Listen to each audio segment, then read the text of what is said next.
빌립보서 3장 8절부터 9절입니다. 예, 함께 읽겠습니다. 또한 모든 것을 해로 여김은 내 주 그리스도 예수를 아는 지식이 가장 고상하기 때문이라.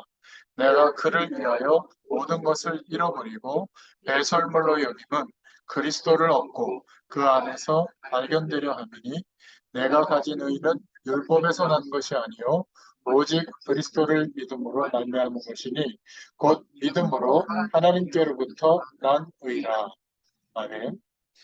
네, 오늘 빌립보서 전체 말씀으로는 제한받지 않는 전도자라는 제목으로 함께 은혜를 나누겠습니다.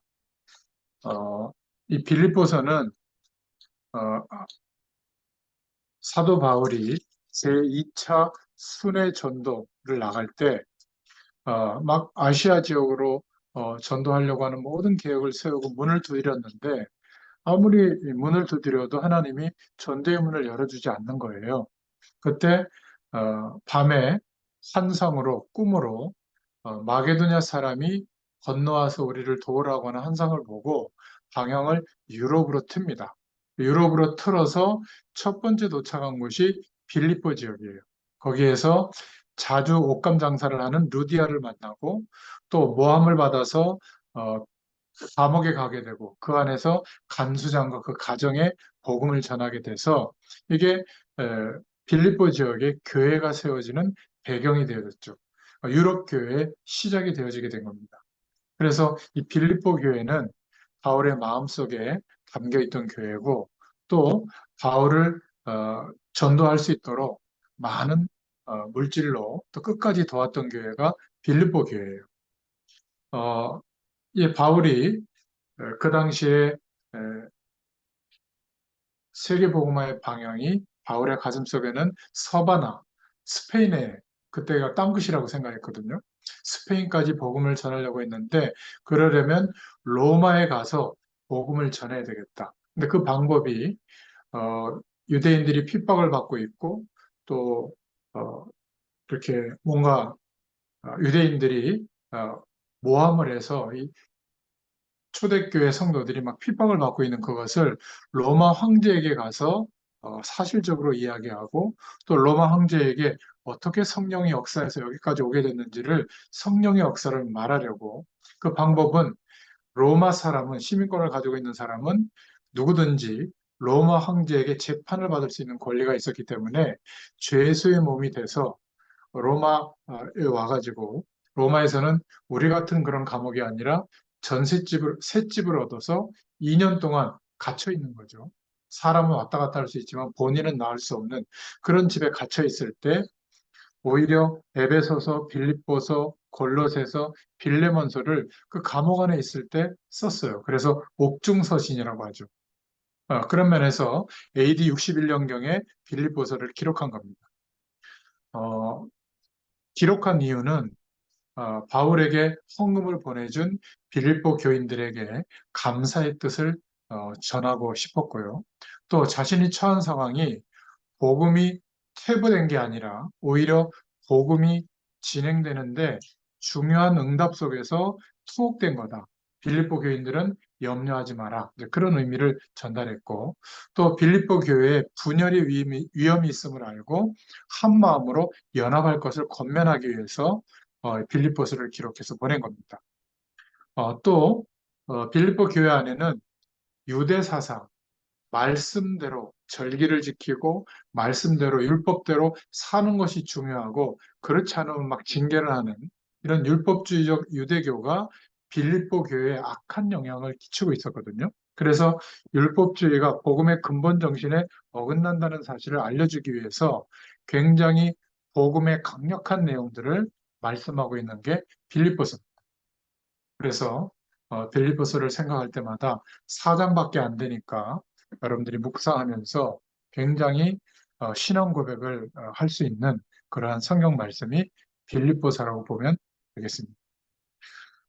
우리는 가끔 이제 그런 질문을 하는 사람들을 저 같은 경우는 만나게 되는데 왜 하나님이 선악과를 만들어가지고 그 안 만들었으면 따먹지도 않고 뭐 죄도 안 지었을 텐데 왜 선악과를 만드셨냐? 또 사단이 속일 때 하나님이 막아줄 수 있을 텐데 왜 그냥 둬가지고 사단의 속임수에 걸려들게 됐냐? 우리도 막 죄 지을 때 하나님이 막아주면 되지 왜 하나님이 막아주지도 않고 죄 지면 막 이렇게 벌하시냐? 막 이런 얘기를 하는 사람들이 있어요. 근데 그런 분들은 아직 복음이 이해가 안 된 사람이에요. 왜냐하면 하나님께서 우리 인간을 창조하실 때, 첫사람 아담과 하와를 창조하실 때 다른 피조물들에게는 허락하지 않은 의지를 주셨어요. 선택할 수 있는 자유의지를 준 겁니다. 인간에게만 그 축복을 주셨거든요. 이 자유의지를 선택했기 때문에 그 의지를 가지고 그냥 기계적으로 나무처럼 있고 돌멩이처럼 있는 게 아니라 영원한 하나님의 축복을 선택할 수도 있고 다른 복을 선택할 수 있는 자유가 주어진 겁니다. 그래서 하나님과 인간 사이에 언약이 맺어진 거예요. 계약이 맺어진 겁니다. 선악과 나무를 두고 그 열매를 두고. 그러니까 선악과를 먹지 마라. 먹는 날에는 정령 죽으리라. 창세기 2장 17절에 계약, 언약을 한 거거든요. 왜 그 언약을 했냐면 인간에게 하나님이 함께 하시고자 하는 축복을 알려주기 위해서. 그래서 인간의 본질은 성공하고 잘 되는 것이 아니라 하나님을 만나고 영원한 하나님과 함께하는 축복을 누리면 어, 완전한 안식이 오거든요. 평안이 오고. 그래서 그 안식과 평안을 누리면서 하나님께 영광 돌려드리는 그런 존재로 창조된 겁니다. 하나님은 언제나 우리 인간과 함께 하시기 위해서 우리를 인도하세요. 자, 그런데 이 의지 부분을 이 천사도 이제 영적 존재로 창조되어져서 천사들도 선택할 수 있는 자유가 있었는데 천사장과 3분의 1이 피조물 주제에 하나님의 자리까지 오르려고 대항을 한 겁니다. 그래서 영원한 공중, 영원한 어떤 생명을 가지고 있을 때 영적 존재일 때 하나님과의 약속을 어기고 하나님과 대항했기 때문에 피조물 주제 말이죠. 그래서 영원한 지옥에 갇히게 된 거예요. 이 타락한 천사들과 천사장의 신분이었던 이 존재가 사단이 되고 귀신의 세력이 됐는데 이 세력들을 영원히 가두는 영원한 감옥, 그게 바로 지옥입니다. 잠시 공중 권세 속에 내버려 두고 공중에 내쫓긴 바 됐다 이렇게 됐잖아요. 그래서 잠시 활동하고 있을 뿐이에요. 이 사단이 첫사랑 아담과 하와에게 뭘 건드렸냐면 그 선택할 수 있는 의지를 건드린 겁니다. 저 선악과 먹으면 너희 눈이 밝아진다. 선과 악을 알게 된다. 하나님처럼 될 수 있다. 그것이 하나님과의 약속보다 더 중요한 복인 것처럼 여기도록 속인 겁니다. 선택은 누가 했죠? 하와가 했고 아담이 한 겁니다. 그러니까 이 선택 때문에 하나님이 주신 가장 중요한 축복인 언약을 선택해야 되는데 다른 기준을 선택하다 보니까 영원한 생명을 잃어버리게 되고 어디에 문제가 왔죠? 인간의 존재에 문제가 오게 됩니다. 이걸 보고 죄라고 해요. 하나님을 떠난 죄. 하나님이 먹지 말라고 하는 선악과 그 언약을 중요하게 선택해야 되는데 그것 말고 다른 가능성을 선택하고 있는 거죠. 지금 우리는 어떻게 살고 있습니까? 인간이라면 강아지하고는 다르거든요. 반려동물들하고는. 인간은 하나님을 선택해야 돼요. 하나님을 만나려고 해야 하고 하나님이 말씀으로 약속하신 그 영원한 축복을 궁금해하고 그 축복을 체험하려고 해야 돼요. 돈 벌으려고 하고 건강해지려고 하고 멋있어지려고 하고 성공하려고 하고 이것으로만 산다면 결국 아무리 노력해도 답이 없어요. 그런데 대부분 그쪽으로 가 있죠. 이 말은 세상과 담쌓아라, 노력하지 마라 그 말이 아니에요. 물을 떠나 있는 물고기는 아무리 밖에서 퍼덕여봐야 그것은 물고기가 지향해야 될 존재 방식이 아니에요. 물고기는 어떻게 하든지 막 이리 뛰는 저리 뛰는지 해가지고 물속으로 들어가요. 물과 함께해야 본질이 회복이 되거든요. 인간은 영적 존재로 창조되어졌기 때문에 그냥 엄마 아빠 밑에서 자라서 공부 잘하고 성공하고 좋은 사람 만나서 결혼해서 자녀를 잘 낳고 편하게 키우고 사는 이런 존재가 아니에요. 경험하고 계시겠지만 아무리 노력해도 매 순간 어려움이 오고 문제가 터지고 한계가 옵니다. 그것을 극복하면 또 다른 큰 산이 있죠. 해결되지 않아요. 연세가 이렇게 어머니처럼 드시면 끝나는 게 아니라 고독이 오고요. 전 세계 WHO에서 가장 간과했던 심각한 문제가 뭐냐면 외로움, 고독이라고 저 오늘 뉴스를 들었는데 그게 모든 병의 시작이래요. 그러니까 인생을 너무나 많이 살았는데도 불구하고 안식과 평안이 오는 것이 아니라 외로움, 고독 또는 막 어마어마한 막 재앙 속에 놓이게 된다. 그러니까 우리가 복음 앞에 우리 자신을 사실적으로 이렇게 비춰보면 결국 남는 것은 절망밖에 없어요. 솔직한 인간은 그렇습니다. 그런데 대다수의 사람은 그렇게 생각하지 않고 포장해서 바라봐요. 하나님 앞에서도 내가 이렇게 이렇게 성공해야 될 사람이고 이렇게 잘 살아야 될 사람이고 이렇게 훌륭한 일을 해야 될 사람인데 왜 하나님 내게 이 복을 빨리 안 줍니까? 이렇게 포장해서 자기를 바라봐요. 세상의 모든 기준과 내용은 잘 된다는 거예요. 노력하면. 근데 성경 말씀의 결론은 뭔지 아세요? 멸망이 온다는 거예요. 심판이 있다는 거예요. 이게 성경의 결론이에요. 근데 거꾸로 지금 이 한국도 그렇고 세계의 최근 교회의 세속주의가 세상의 복의 개념이 교회에 들어와서 커지고 잘되고 성공하고 많이 가지면 복이라고 생각하는데 성경 말씀이 말하고 있는 복은 그게 아닙니다. 영원한 하나님과 함께하는 축복이 복이에요. 근데 이 영원한 하나님과 함께하는 축복은 우리의 노력으로 얻을 수가 없어요. 하나님이 주셔야 되는데 누가 이 축복을 받을 자격이 있냐면 생명이 회복된 자, 예수 생명에 연합되어져서 예수 생명이 회복되어진 자, 구원받은 자에게 하나님이 함께하는 축복을 허락하시는 겁니다. 언제부터요?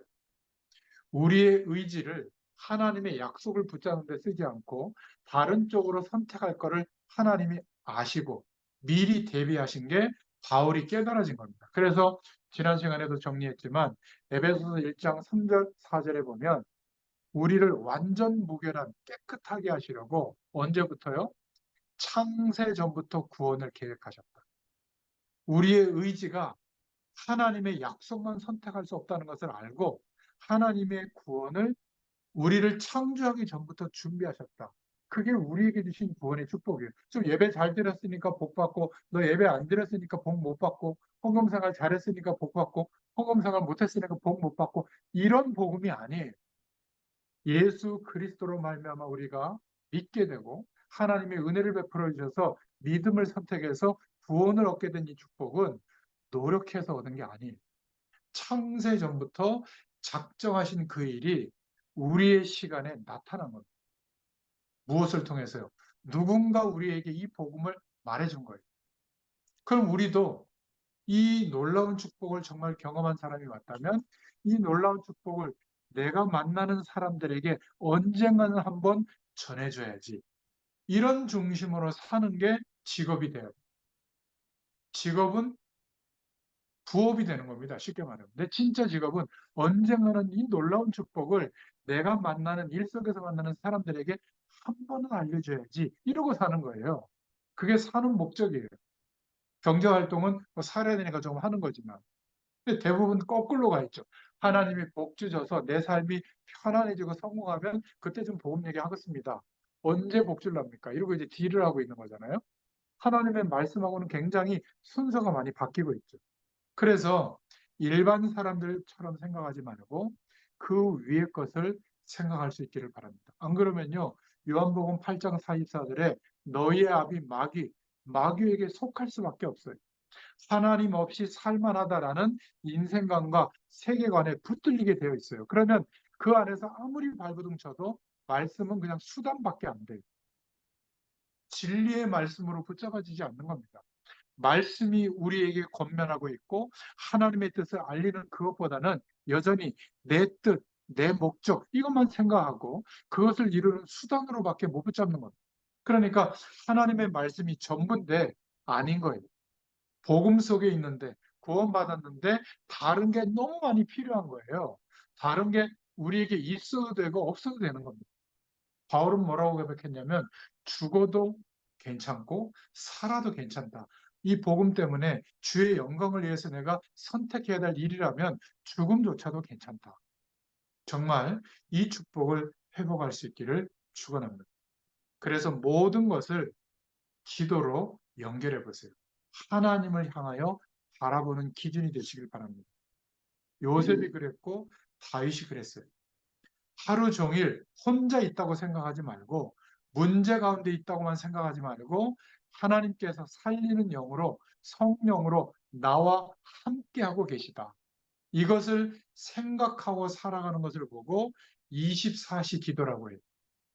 하루 종일 하나님과 함께 동행하는 상태로 생각하고 판단하는 거예요. 그러면 이걸 해보면 제일 중요한 내 생각이 바뀌어요. 창세전부터 계획하시고 준비하신 구원을 우리에게 허락하신 하나님이 이런 문제와 이런 사건들 때문에 이런 어려움들 때문에 나를 망하게 할 것이냐? 그런 법이 없어요. 생각이 회복이 됩니다. 애굽이 요셉이 애굽의 노예로 팔려간 게 아니라 하나님께서 애굽을 구원하시려고 요셉을 노예로 팔려가게 한 거예요. 요셉이 그거를 알게 됐죠, 나중에. 그래서 쌀쌀한 형제들에게 당신들 앞서 보냈습니다. 이런 고백은요, 이 구원의 축복을 정말 체험하고 누린 사람들은 당연히 하는 고백입니다. 이렇게 우리 하루의 삶이 하나님과 함께하고 있다는 것을 인정하고 살아가다 보면 하나님이 정말 큰 은혜를 주시고 능력을 허락하시는 것을 체험하게 됩니다. 그래서 두 번째로 꼭 서론으로 부탁하고 싶은 것은 집중하는 기도에 대해서 공부해 보세요. 집중하는 기도의 제일 좋은 방법은 내가 제일 좋아하는 것을 하면서 집중하면 됩니다. 음악하는 사람은 다윗처럼 깊이 기도하면서 찬양 속으로 들어가면 돼요. 또 가르치는 사람은 깊이 기도하면서 가르치는 일을 준비하면 돼요. 그렇죠? 빵 만드는 사람은 깊이 기도하면서 빵 만들고 연구하면 돼요. 우리의 삶과 일을 좋아하는 것을 하면서 집중할 수 있는 방법을 찾아보세요. 열쇠는 뭐냐면 집중하는 겁니다. 집중한다는 의미 아시죠? 여러분 암이 걸려가지고 병원에 한번 입원해 보세요. 오늘 뭐 해야 되고 저 원수 같은 놈 어떻게 해야 되고 돈 벌어야 되고 이런 생각 다 내려놓고요. 병원에 입원하면 환자 보고 있고 많이 있습니다. 그리고 환자들 보면 어떤 생각이 드는지 아세요? 제가 우리 둘째 때문에 병원에 2주 가 있었잖아요. 감정하느라고. 야, 딴색이에요, 딴색. 병원에서 나가기만 하면 좋다. 그 생각밖에 없어요. 막, 막, 수액 주사 맞고, 막, 여기 막, 끙끙 앓고 있고, 옆에 막, 그런 거 보면요. 감옥에 들어가면 어떨까요? 보고 싶은 사람도 못 만나고, 할 수 있는 일도 없고, 완전히 단절된 세계 속에 살아갈 때, 다른 세계를 본단 말이에요, 그때. 감옥에 가거나 병원에 입원하지 않고도 다른 세계, 하나님이 지금도 통치하시는 영전하는 세계가 있거든요.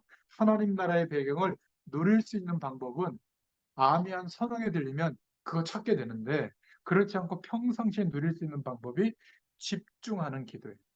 찾아보시기 바랍니다. 저는 찾았어요. 직업적으로 하나님이 찾게 하셨어요. 여러분 일주일에 한번 이렇게 돌아오잖아요. 저는 14시간, 5시간을 집중하면서 말씀을 준비하거든요. 그러니까 얼마나 그 시간에 많은 것들이 정돈되고 하나님의 은혜를 주는지 모릅니다. 또 매일 아침마다 조금 일찍 일어나서 말씀을 묵상하면서 그거를 글로 적어서 아침에 또 올린단 말이에요. 올리는 것만 30분 걸립니다. 예, 현장별로 사람별로 다 각자 올리다 보니까. 근데 그게 굉장히 지속하다 보니까 제 나름대로 집중하는 방법이에요. 여러분, 사법고시에 패스하는 사람들은 잠을 4시간 이상 안 잔답니다. 그러면서 집중하거든요. 아무나 정치에 나오는 사람들이 너무 이상해서 그렇지 그분들이 다 사법고시 패스한 분들 많잖아요. 어마어마한 집중의 힘이 있는 사람들. 일만 시간을 흩어놓지 말고 집중하면 누구든지 기적을 체험한다고 하잖아요. 문제는 집중하는 이때에 성령의 역사하심이냐, 악한 영의 역사냐, 이게 문제지.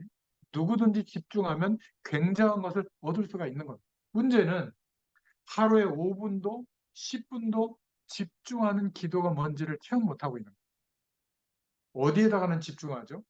열 몇 시간 걸려서 돈 버는 데는 집중해서 가요. 열 몇 시간 걸려서 인기를 얻을 수 있는 데는 가요. 하루 종일 쉬는데도 5분, 10분도 이 집중하는 기도의 축복을 못 찾아낸다면 예수 믿는 우리는 억울한 겁니다. 제가 약속합니다. 하루에 5분, 10분, 아니 한 30분만 지속해도 하나님의 시대적인 역사가 일어납니다. 내가 집중할 수 있는 무언가 답을 찾으시면 돼요. 호흡하면서 집중하셔야 되고 방법은 여러 가지가 있죠. 굉장한 능력이 나타납니다. 자, 이때부터 노력하거나 최선을 다하면 오는 응답이 아니라 하나님이 주시는 응답을 체험하게 돼요. 내 몸에도, 우리 가정에도, 우리 자녀에게도, 내가 하는 일에도, 사명에도 하나님이 문을 열어주시는, 역사하시는 응답을 체험하게 됩니다. 거창한 일을 하려고 하지 말고 오늘 조그만한 일부터 하나님이 응답하시면 이때부터 시작되는 겁니다. 다윗은 이 기도와 24시간 하나님을 바라보고 집중하는 답을 가지고 찬양하면서 기도하다가 자기에게 맡겨진 양떼들을 한 마리도 잃어버리지 않으려고 사자를 이기는 그 노력을 했잖아요. 돌팔매 연습을 한 겁니다. 근데 그것을 가지고 하나님이 어떻게 했죠? 골리앗을 이길 수 있는 기능으로 쓰신 거예요. 안 되는 것을 억지로 하려고 하지 말고 오늘 우리의 하루하루를 통해서 작은 것부터 하나님이 응답하시는 것을 체험할 수 있기를 바랍니다. 이게 기도요. 이게 삶이에요. 자꾸 우리는 기도는 막 무릎 꿇고 막 정식으로 앉아가지고 막 주여 하고 뭐 막 하는 것만 기도라고 생각하는데 금식하는 기도보다 더 능력 있는 기도가 바로 이거예요. 하루 종일 하나님이 함께 한다는 것을 기억하고 또 하루의 가장 중요한 시간을 찾아서 집중할 수 있는 축복을 누리고 그러면 반드시 지금도 살아 역사하는 하나님의 능력이 나타나거든요. 그 응답을 아주 작은 일에서부터 경험하고 누리는 겁니다. 이게 합쳐져서 시대의 문을 여는 세계복음화의 응답이 될 줄로 믿습니다. 이 24시 기도는 사도행전 1장 1절부터 8절의 성취예요. 집중하는 기도는 사도행전 1장 14절에 오로지 약속하신 성령의 충만을 위해서 기도했던 내용과 같아요. 사도행전 2장 1절에 약속하신 오순절 날이 이미 이름에 성령의 역사가 불같이 각 사람에 임했잖아요. 그러니까 순교의 시간이 와도 순종할 만큼 영적인 힘이 있었던 겁니다. 여러분, 이 축복을 회복할 수 있기를 바랍니다. 빌립보서의 핵심은 이거예요.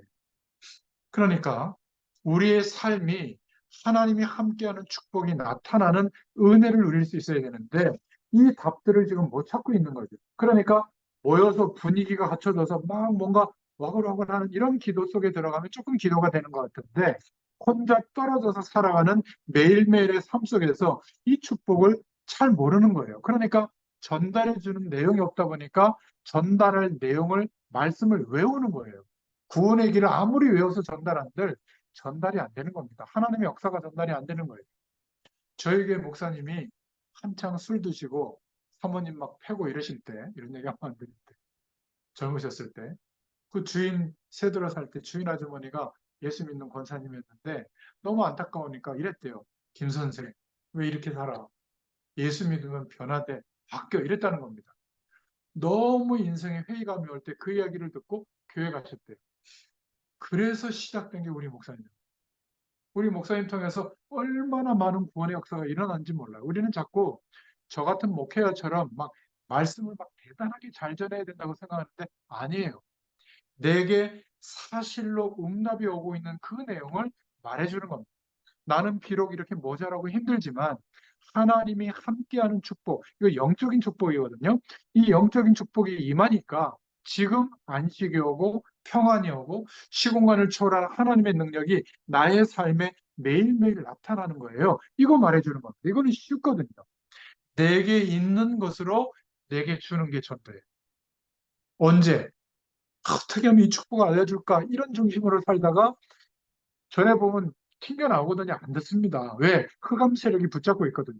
근데 어느 날 기도하고 있다 보면 하나님의 구원의 때가 온 것을 알게 돼요. 그때는 이 얘기를 해주는 거죠. 겸손한 마음으로. 여러분, 이 맛을 못 봤기 때문에 우리 후대들도 교회에서 자꾸 시험 들고 중직자들도 자꾸 삐지는 겁니다. 목사님이 저 사람은 인정하고 나는 좀 돈이 없다고 인정 안 하고 자꾸 이렇게 생각하는 거예요.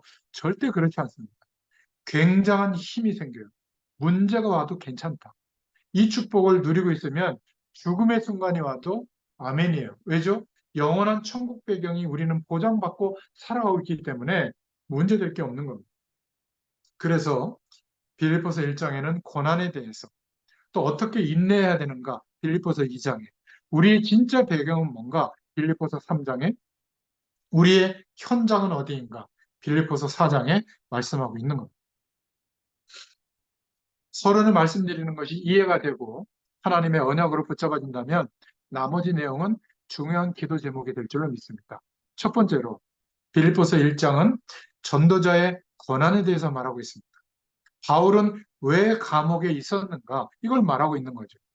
여러분, 앞에 이 세 가지 축복을 누리고 있다 보면 고난은 뭐로 보이냐면 하나님이 나에게 주신 가장 큰 특혜다. 내가 이 감옥에 가야만 로마 시민권을 갖고 있기 때문에 감옥에 가야만 로마 황제 앞에 서게 되고 왜 이스라엘 백성들이 저렇게 핍박을 하고 있는지 이 초대교인들을 그리고 우리는 어떻게 성령의 역사로 여기까지 오게 됐는지 복음을 전해줄 수 있거든요. 그 길이 감옥 안에 있는 거다. 하나님이 나에게 특혜를 주신 것이다. 여러분, 빌립보서 1장을 읽으면서 그냥 읽으시면 안 돼요. 우리가 겪고 있는 어려움, 문제, 사건, 조금 예수 믿는 중심으로 살아가려고 하는데 그래서 선택했던 일 때문에 오는 고난, 그 고난의 때마다 이 축복을 찾아내셔야 돼요. 하나님이 나에게 하나님의 영광을 드러내시려고 특혜를 주신 것이다. 왜 우리 집만 이러냐가 아니라 우리 집에 이 특혜를 주신 겁니다. 고난을 보는 눈. 그래서 바울은 감옥에 들어갔지만 어떤 일이 벌어졌죠? 오히려 하나님이 역사했습니다.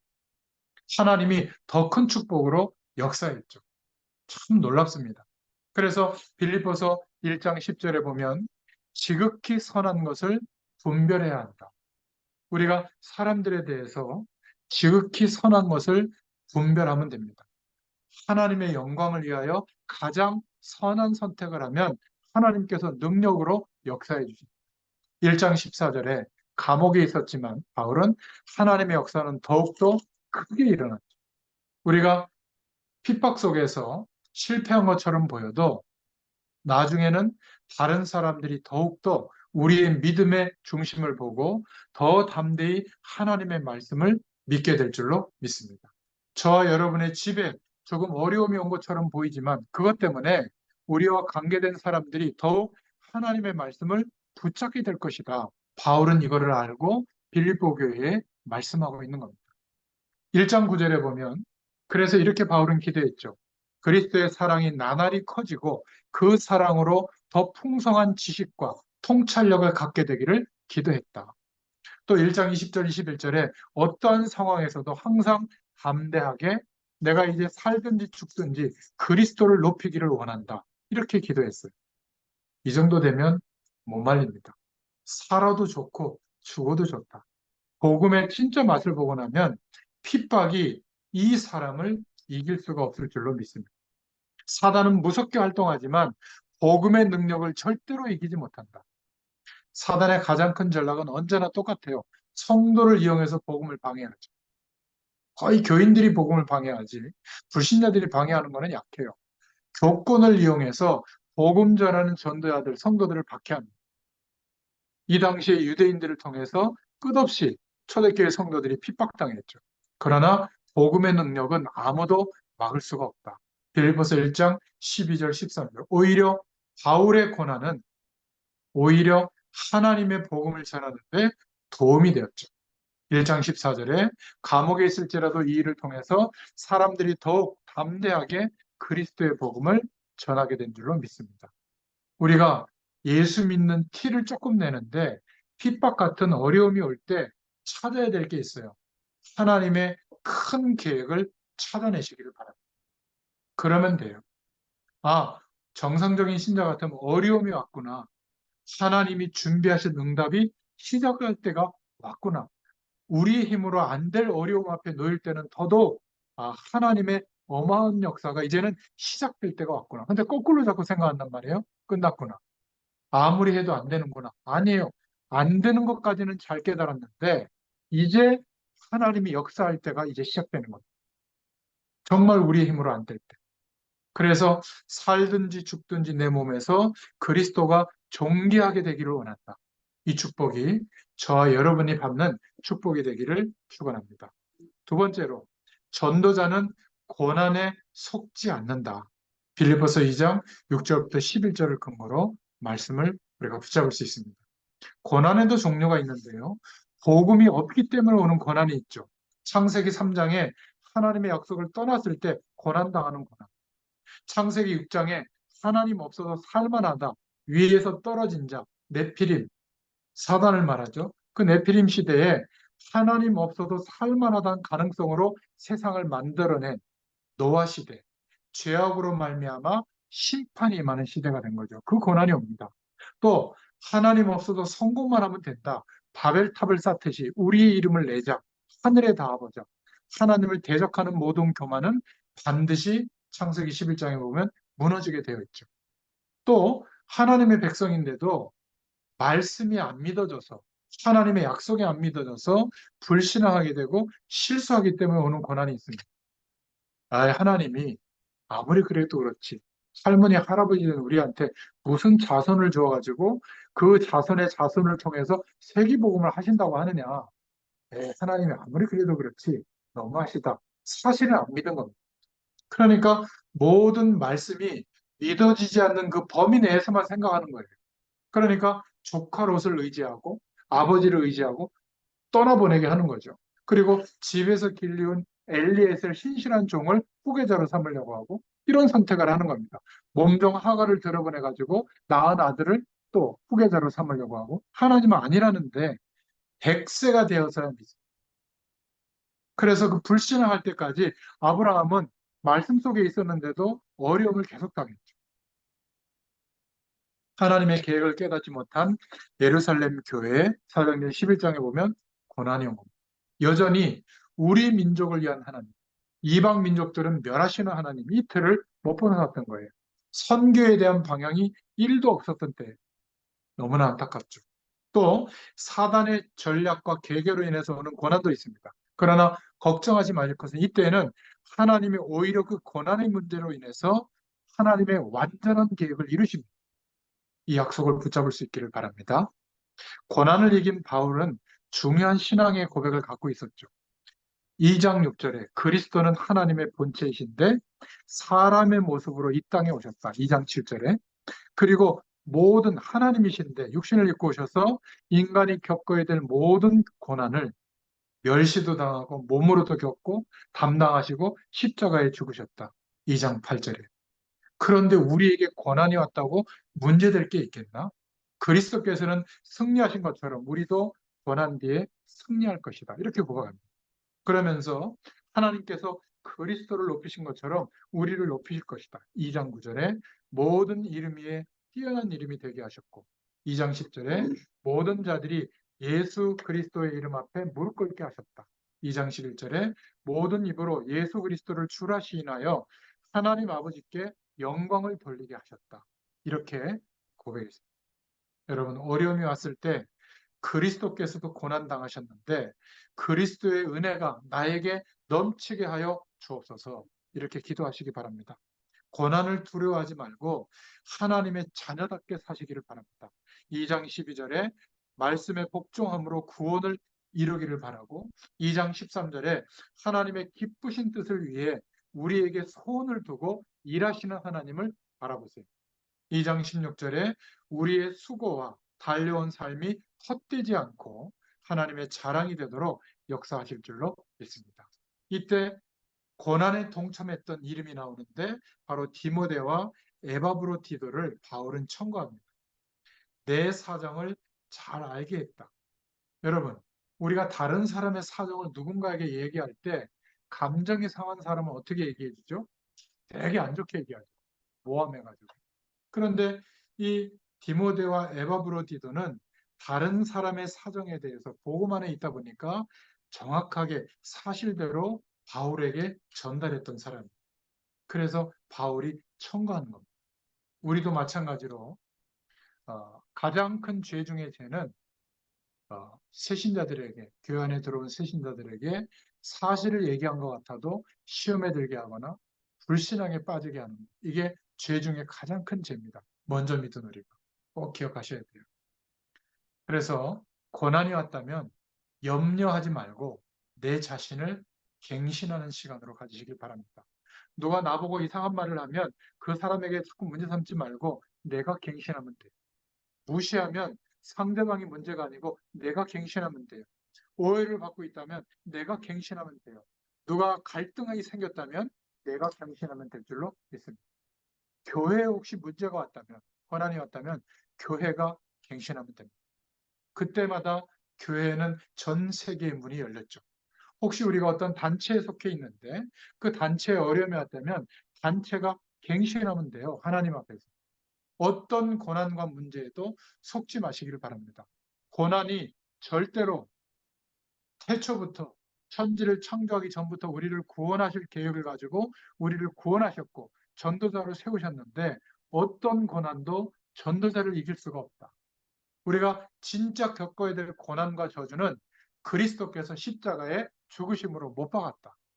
사단이 주는 저주도 십자가에 못 박고 승리하셨기 때문에 우리에게는 고난이 와도 갱신할 것밖에 없다. 이 사실을 기억하세요. 세 번째 기도 제목으로 빌립보서 3장인데요. 전도자는 그래서 세상의 것에 제한받지 않는다. 세상을 두려워하지 마시기 바랍니다. 어떤 일을 당해도 감사할 수 있는 여러분 되시기를 바랍니다. 빌립보서 3장이 굉장히 중요한데요. 감사에도 종류가 있습니다. 육신적인 것, 세상적인 것이 응답될 때도 감사하죠. 그런데 바울은 구원받은 것에 대해서 감사했어요. 근데 우리보다 한 선을 넘은 감사가 있는데 내가 지금 복음 때문에 어려움을 겪고 있는데 이 고난당하는 것이 감사하다. 복음 때문에 고난당하고 있기 때문에. 이 정도 신앙이라면 바울을 넘어뜨릴 수가 없는 겁니다. 그죠? 그래서 바울이 가지고 있는 믿음과 은혜는 세상의 것과 비교할 수 없었기 때문에 제한받지 않는 거예요. 그리스도를 알고 난 후에 가진 비밀은 전에 성공한, 바울이 굉장히 성공했던 조건을 갖고 있었잖아요. 그 세상의 것과 비교할 수 없다. 3장 1절부터 8절에. 그래서 바울의 소원은 그리스도께 쓰임받는 자가 된 거예요. 3장 9절부터 10절. 바울의 목표는 그리스도의 손에 잡혀 있는 그것을 잡으려고 달려가는 것이었다. 3장 12절에. 그리스도의 손에 잡힌 게 뭐죠? 하나님의 영광이죠. 그죠? 그리고 바울의 소망은 세상에서 높임받는 게 아니라 위에서 부르신 소망, 부르심의 상급을 위해서 쫓아가는 거였어요. 3장 14절에. 바울이 누렸던 배경은 세상 배경이 아니라 하나님 나라의 배경, 천국 시민입니다. 여러분, 우리의 시민권이 필리핀 시민권이면 필리핀 나라의 배경이 임하는 거죠. 미국 시민권이면 미국 나라의 배경이 임하는 겁니다. 우리가 천국 백성이 됐다면 하나님 나라의 배경이 우리가 의지해야 될 배경입니다. 이 은혜가 임하게 될 줄로 믿습니다. 바울은 세상의 것을 다 가지고 누렸던 인물이지만 그것과 비교도 되지 않는 것을 가지고 있었습니다. 참 복음이라면 저희가 세상 것과 비교되지 않는 하나님의 은혜가 임한 줄로 믿습니다. 땅에 있는 소망과 저와 여러분이 갖고 있는 소망하고는 비교가 안 되는 줄로 믿습니다. 어디에 가 있든지 우리의 최고의 배경, 빌립보서 3장 1절부터 7절에 전도자가 가는 길에는 하늘 군대를 동원하신다. 세계 복음화라는 응답을 우리가 받았죠. 그래서 로마서 16장 25절 27절에 바울이 고백했던 것처럼 영세전에 감춰져 있던 복음을 전파한다. 우리에게 임한 이 복음의 축복은 너무나 놀라운 겁니다. 그래서 세상이 이 사실을 확신하는 저와 여러분을 제한할 수가 없는 거예요. 가두어둘 수가 없는 겁니다. 고난이 저와 여러분을 죽일 수가 없어요. 핍박이 저와 여러분을 막을 수가 없는 줄로 믿습니다. 저는 그래서 가치관이 바뀌었어요. 하나님이 함께하고 있기 때문에. 어떻게 세상이 이런 전도자들을 이길 수가 있겠습니까? 어떻게 세상이 복음의 역사를 이길 수가 있겠어요? 그래서 우리는 세상하고 담쌓는 불교 이론이 아니라 세상을 바라볼 때 이해해야 됩니다. 이런 원리로 살아가고 있구나. 하나님 없는 가능성들의 집합체구나.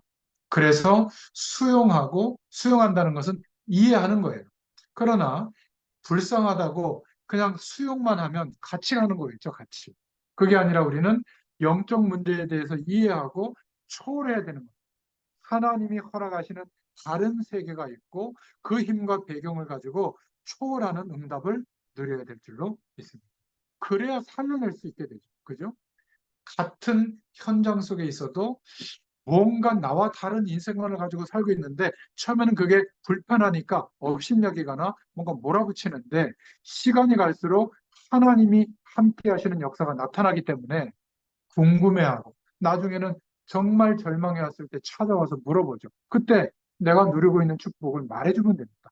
전도는 쉬워요. 되어지게 되어 있습니다. 그래서 우리는 세상을 부정적으로 보는 게 아니라 이해하고 수용하고 뛰어넘는 겁니다. 이때 어떤 응답이 오죠? 똑같이 사는데 하나님이 허락하시는 유일성의 응답을 주시는 거예요. 누구에게요? 서론으로 말씀드린 그 축복을 누리고 있는 사람이에요. 그래서 마지막 네 번째로 전도자는 어떤 환경 속에 있어도 그 조건에 제한받지 않는다. 하나님이 이런 축복의 배경으로 함께하고 있다면 내가 그 능력 주시는 자 안에 있다면 나는 지금도 가능하다. 내가 모든 것을 할 수도 이거는 적극적 사고방식의 표현이 아니에요. 내게 능력 주시는 자 안에 있다는 것을 내가 확신하고 있을 때는 제한받지 않는다. 어떤 조건이라도. 여러분 이것을 붙잡을 수 있기를 축원드립니다. 내게 능력 주시는 자 안에서 내가 모든 것을 할 수 있는 옛날이나 지금이나 세상의 분위기는 비슷해요. 항상 의식주 문제에 쌓여 있고요. 돈 하고 있고요. 생존을 위해서 경제하고 늘 싸움이 있었어요. 옛날에도 지금과 같이 알지 못하는 종교와 우상에 빠져서 살았습니까? 국가주의, 민족주의로 대립해서 항상 전쟁이 있었고요. 또 세상의 여론은 항상 진실을 보지 못하도록 가짜를 진리처럼 생각하고 몰두하도록 만듭니다. 사단은 옛날이나 지금이나 복음을 가로막기 위해서 정사와 권세를 활용해서 내리눌러요. 똑같습니다. 그런데 이 축복을 누리고 있는 전도자는 어떤 환경에도 제한받지 않습니다. 빌립보서 4장 1절에 전도자의 관심은 성공이 아니라 전도자의 면류관은 구원받은 성도예요. 제가 정말 약속합니다. 여러분들이 살아오면서 여러분들이 만나고 있는 사람들 중에 교인들 말고 불신자들에게 복음이 전해져서 구원받은 사람들 중에 저와 여러분들처럼 이 복음의 축복을 누리고 제자로 세워진 세 사람만 있어도 하나님의 시대적 축복받습니다. 거의 한 사람도 없는 경우가 많아요. 그냥 교인들 속에서 살아갈 뿐이에요. 누군가에게 복음을 좀 전했던 경험이 있을지는 몰라도 그들을 끝까지 말씀 운동 속에서 우리가 이 복음의 축복을 지속적으로 알려주면서 같이 복음 안에서 세워져서 제자로 세워진 어떤 환경과 문제 앞에서 흔들리지 않는 제자 3명만 세워져도 약속합니다. 시대적인 축복받습니다. 그럼 질문해 보셔야죠. 하나님 왜 내게는 없습니까? 그 말은 무슨 말이죠? 관심과 중심이 다른 데 있었다는 거예요. 제가 오늘 아침에도 묵상한 내용인데 지금도 모슬렘이 국가적 종교로 있는 나라에서는 그 나라에서 누군가 전해주는 복음을 듣고 예수님을 영접할 때 어떤 마음으로 영접해야 되는 줄 알아요? 그 나라의 샤리아법이 어떻게 되어 있냐면 다른 종교를 개정하면 남자는 사형이에요. 여자는 종신형입니다. 이게 종교적 법인데 이거를 그 나라의 국가법, 형법 안에 통과됐어요. 그러니까 예수를 영접할 때, 예수를 믿을 때 죽음을 각오하고 믿는 거예요. 그래서 이 사람들에게 복음의 가치는 생명 걸고 믿는 겁니다. 우리는 어떤가요? 그냥 지식이에요. 예수님이 그리스도를 하셨지. 성경에 이런 축복들이 있지. 말씀이 이렇지. 지식이요. 그 말씀을 생명 걸고 믿지는 않아요. 언제부턴가 익숙해져서 다른 중요한 게 너무 많기 때문에 그것에 몰두하느라 익숙해진 이것을 지나갈 때가 너무 많은 겁니다. 이게 안타까운 거예요. 그래서 전도자와 그를 돕는 자는 그 이름이 생명책에 기록되어져 있다. 빌립보서 4장 3절에 나오고요. 주 안에서 이 축복을 누리고 있다면 항상 기뻐해라. 4장 4절에 5절에는 모든 사람의 잘못을 너그럽게 받아들이고 용서해줘라. 왜냐하면 주님께서 곧 오실 거니까. 이 당시에는 시집장가도 가지 말고 마라나타 주 예수여 오시옵소서 이런 신앙으로 살았잖아요. 그래서 4장 6절부터 7절에 아무것도 염려하지 말고 감사함으로 기도해라. 4장 10절부터 12절에 가난과 부유함, 자유와 감옥, 어디에서나 전도자는 승리할 수 있다. 4장 13절의 결론이죠. 주 안에 있는 자는 모든 것을 할 수 있다. 전도자 바울은 어떤 증거를 현장에 남겼냐면 이 영적인 힘을 가지고 있었기 때문에 어마어마한 교권과 힘을 가지고 핍박하는 교권의 능력을 무색해 만들었어요. 오히려 감옥 밖에 있는 빌립보 교인들에게 감사와 기쁨을 설명할 정도였어요. 시대를 개혁했고 그 당시에 세계 최고의 축복을 남겼습니다. 많은 제자와 구원받은 성도를 찾아냈죠. 여러분, 전도자로서 살아가는 남긴 발자취는 영원합니다. 밥 잘 먹고 장수하다가 죽는 죽음과 비교가 안 되는 거예요. 고생을 하더라도 단 하루를 살더라도 우리에게 주신 이 축복을 절대 놓치지 마시기를 축원드립니다. 어떤 환경 속에 있어도 꼭 기억하고 살아가야 돼요. 하나님의 다른 세계가 있다. 하나님의 나라가 임하고 있다. 이것을 기대하고 구하고 누리세요. 정시로 무시로. 그러면 내가 만나지는 사람 중에 하나님이 남겨놓으신 사람이 있다. 전도 제자가 될 사람이 반드시 있어요. 이 사람일까? 이런 기대감으로 살아가 보세요. 일할 때도. 분명히 만나게 되고 세워집니다. 그러면 함께 우리의 현장을 살리는 교회의 축복을 누리는 이 은혜가 임하게 될 줄로 믿습니다. 오늘 결론입니다. 이렇게 된다면 빌립보서 4장 19절에 필요한 모든 것을 하나님이 채우실 줄로 확신합니다. 빌립보서 1장은 무슨 내용이죠? 참 문제와 해답을 깨달은 제자들에 대해서 말하고 있고요. 우리는 자꾸 문제 아닌 것을 문제로 삼고 있기 때문에 답이 안 찾아지는 거죠. 영원한 축복을 주시려고 허락한 권한인데 초점이 안 맞춰져 있는 거죠. 빌립보서 2장에 하나님의 참 능력을 가진 자의 생각은 다릅니다. 주님께서 죽으시고 부활하신 만왕의 주가 되신 이 주님이 나의 주님이시기 때문에 그게 나의 능력이 되죠. 빌립보서 3장에 참 능력과 참 능력을 누리는 자의 자세는 이 땅을 향해 있지 않아요. 영원한 하나님의 축복을 주신 그리스도를 향할 줄로 믿습니다. 마지막 빌립보서 4장에 참 능력 주시는 자의 현장, 우리의 모든 현장은 가능한 현장이에요. 왜? 하나님의 능력 속에 있으니까. 답답한 일이 많고 가정에 답답한 일이 많아도 어떡합니까? 이 약속을 붙잡고 정말 하나님 바라보고 믿으면 하나님은 변화시킬 수가 있어요. 그 응답이 오게 될 줄로 믿습니다. 전능하신 하나님께 가족도 맡기고 남편도 아내도 자녀도 우리의 일도 한번 맡기시고 손을 한번 놔보세요. 그때부터 하나님이 역사하시는 것을 보게 될 줄로 믿습니다. 그러면 어떤 결과가 오죠? 지금 그대로인데 하나님이 주시는 참 평안이 생겨요. 안 좋은 기회라고 생각했는데 참 좋은 기회로 인도하셨구나. 이렇게 바뀝니다. 또 날마다 내게 능력 주시거든요. 능력 주시는 자 안에서 새로운 힘이 생겨요. 그리고 지금 오늘 똑같은 오늘인데 똑같은 현장인데 새로운 길이 보이게 될 줄로 믿습니다. 빌립보서의 내용을 정리해 봤습니다. 여러분 각오하세요. 하나님 앞에서. 하나님 저 혼자만이라도 우리의 가문을 살리게 해주시고 저 혼자만이라도 이 분야를 살리게 해주시고 저 혼자만이라도 우리 교회가 회복되는 역사가 있게 하여 주시옵소서. 교회는 인간의 요구, 인간적인 능력이 모인 쓰레기통으로 바뀌고 있습니다. 하나님의 능력이 무엇인가를 나를 통하여 보여줄 수 있도록 증인의 자리에 세워 주옵소서. 이 기도가 우리의 기도가 되기를 축원드립니다. 하나님 감사합니다. 오늘도 빌립보서의 말씀을 통하여 바울의 믿음의 고백을 듣게 하심을 감사합니다.